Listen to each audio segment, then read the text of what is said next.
Olha só, no último domingo, o Congresso Nacional e outros prédios dos poderes executivo e judiciário foram tomados por manifestantes insatisfeitos com o resultado das últimas eleições. Eles foram denominados como terroristas e isso causou indignação a algumas pessoas por não considerarem esse ato assim. E para esclarecer sobre esse assunto, Alan Ribeiro preparou uma reportagem que a gente vai conferir agora.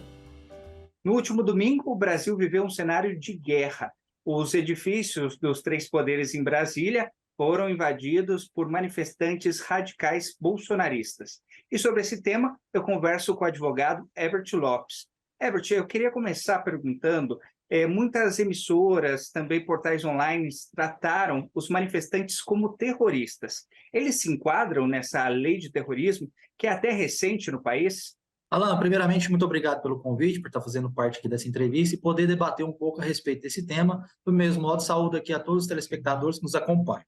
Bom, no dia 8 de janeiro aconteceu esse fato lamentável, horrível em relação ao Estado Democrático Brasileiro e foi tratado por boa parte da matéria jornalística como um ato de terrorismo. E aí alguns falaram, mas não é terrorismo. O terrorismo, na palavra do dicionário, em sentido estrito, significa um grupo que comete o terror e de forma política. Ele usa a violência para fins políticos. Então, eu posso enquadrar como uma questão de terrorismo? Algo que foi demonstrado na TV? Sim.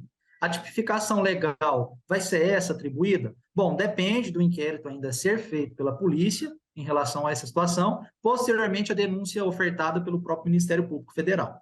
Bom, a gente viu, queria abordar dois pontos. O primeiro, quais são os crimes que esses manifestantes podem ser enquadrados? E a gente viu um grande número de manifestantes. Como é que a gente consegue identificar a participação desses manifestantes e definir aí as punições para cada um deles? Exatamente. Quando o Estado ele toma para si, o que a gente chama de jurisdição, dizer o direito, o Estado ele tem a obrigação, então, de apontar o crime que cada um cometeu. Então, o fato do promotor apontar, ele tem que demonstrar e provar essa situação, porque é o cidadão, né, o direito de defesa, cabe, então, ao Estado apontar o que ele cometeu. Esses crimes hoje, eles ferem ao Estado Democrático de Direito? Sim, porque recentemente tivemos uma alteração no Código Penal que incluiu esse tipo de ato como uma questão de ato atentatório. Inclusive, a Lei de Segurança Nacional, que antes existia e tinha uma legislação omissa, hoje não. Hoje nós temos uma lei específica e ali, dependendo do fato, ato cometido pelo cidadão que participou desse ato horrível, a gente terá, então, a aplicação e a sanção penal.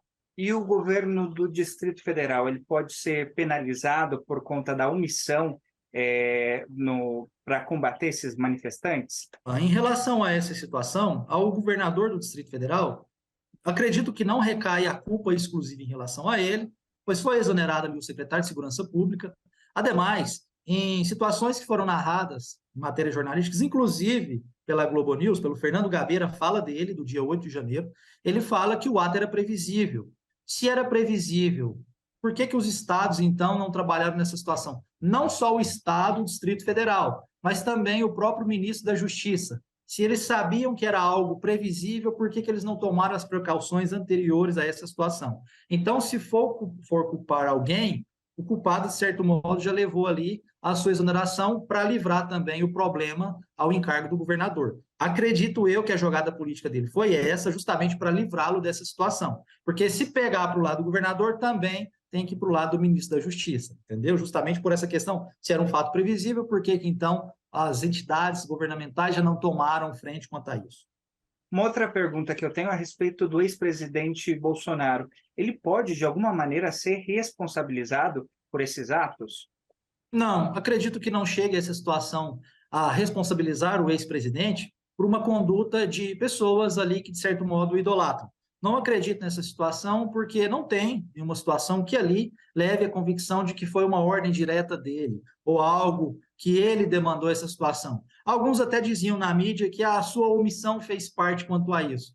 Bom, trazer uma questão de um crime para uma pessoa de algo que ele não falou, ou se ele tiver falado, sim, mas não foi falado, então essa situação não pode recair sobre o peso aí do ex-presidente. Bom, Herbert, eu agradeço a entrevista e a gente espera que, muito breve, esses manifestantes possam ser punidos por esses atos.